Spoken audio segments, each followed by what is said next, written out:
Magandang araw sa lahat. Ako po ay maghahatid sa inyo ng mga pinakabagong balita at update tungkol sa katiwalian sa mga proyektong flood control dito sa Pilipinas. Sa loob ng mga nakaraang taon, patuloy tayong nababalot ng mga sakuna dulot ng pagbaha. Ngunit sa kabila ng milyon-milyong pisong inilaan ng gobyerno para sa mga flood control projects, patuloy pa rin tayong nalulunod sa tuwing may malakas na ulan o bagyo. Ang issue ng katiwalian sa flood control projects ay hindi na bago sa ating bansa.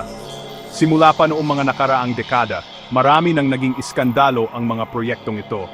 Ang Department of Public Works and Highways o DPWH ang pangunahing ahensyang namamahala sa mga proyektong ito. Ngunit sa kabila ng malaking budget na inilalaan taon-taon, maraming mga proyektong hindi natapos o kaya naman ay substandard ang kalidad. Ayon sa pinakabagong ulat ng Commission on Audit, natuklasan ang mahigit 15 bilyong pisong irregularities sa mga flood control projects. Isa sa mga pinakamalaking kaso ay ang sa Marikina River Flood Control Project. Dito, natuklasan na may mga contractor na gumamit ng substandard na materyales. Ang mga flood barriers na dapat ay tumatagal ng 20 taon, nasira na pagkatapos lamang ng ilang buwan. Sa Pasig River naman, may mga alegasyon ng ghost deliveries sa dredging operations. Ang mga truck na dapat ay nagdadalang lupa mula sa ilog, walang laman o kaya naman ay kulang sa timbang. Sa mga Senate hearing na ginanap, nabanggit ang mga pangalan ng mga opisyal na posibleng sangkot sa katiwalian.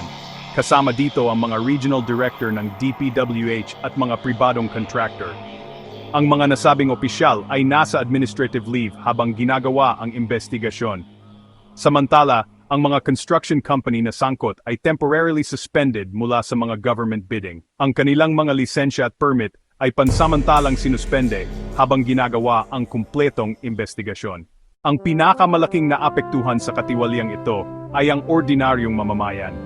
Dahil sa mga substandard na flood control projects, maraming pamilya ang nawala ng tahanan. Ang mga bata ay pinakanaapektuhan, lalo na sa mga evacuation center na kulang sa facilities. Hindi lang mga tahanan ang nasira, pati na rin ang mga negosyo ng mga maliliit na entrepreneur. Sa mga rural areas, ang mga magsasaka ay nawala ng ani dahil sa mga binaha nilang sakahan. Ayon sa mga eksperto, umabot na sa mahigit 50 bilyong piso ang economic losses dahil sa mga pagbahang ito. Bilang tugon sa mga iskandalo, nag-announce ang Pangulo ng mga hakbang laban sa katiwalian. Pinirmahan niya ang executive order na magtatag ng special task force para sa investigasyon. Ang ombudsman ay binigyan ng special powers para sa mabilis na pag-investigate. Nakipag-coordinate din ang Department of Justice para sa criminal cases. Binago rin ang mga bidding guidelines para mas mahigpit ang monitoring sa mga contractor. Ang mga bagong proyekto ay may mas mahigpit na supervision at quality control. Isa sa mga pangunahing reforma ay ang paggamit ng digital monitoring system. Lahat ng equipment at materials ay may GPS tracking para sa real-time monitoring. Ginagamit din ang mga drone para sa aerial inspection ng mga proyekto. May bagong mobile app din para sa mga mamamayan na makakapag-report ng mga irregularities. Ginagamit na rin ang blockchain technology para sa transparent na record keeping. Mas pinapalakas din ang community involvement sa planning ng mga proyekto. May mga independent auditor na regular na nag-i-inspect ng quality ng construction. Ngunit maraming hamon pa rin sa pagpapatupad ng mga reforma.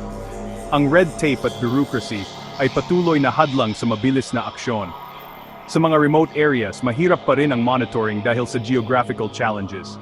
Kulang din ang budget para sa comprehensive monitoring system.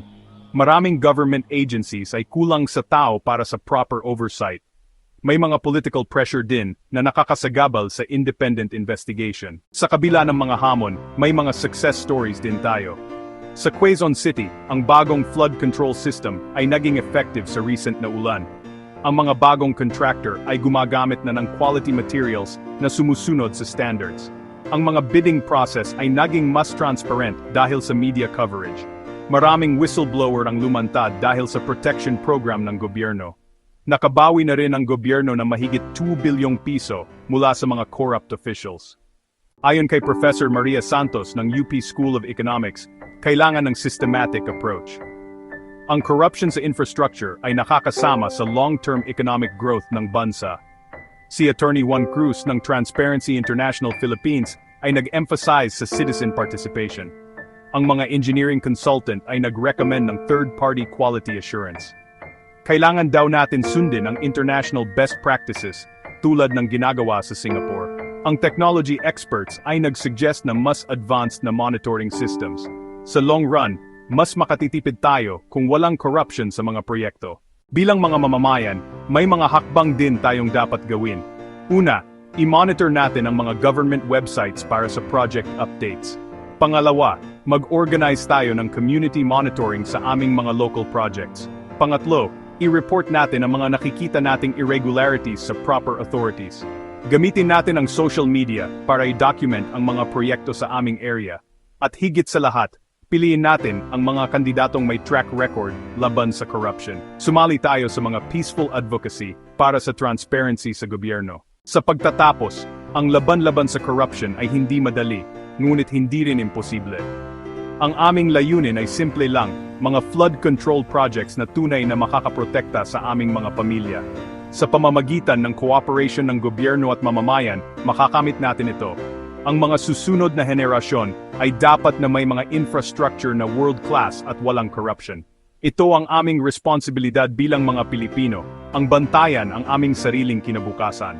Salamat sa inyong pakikinig. Magpatuloy tayong maging vigilant at active sa pagbabantay sa aming gobyerno.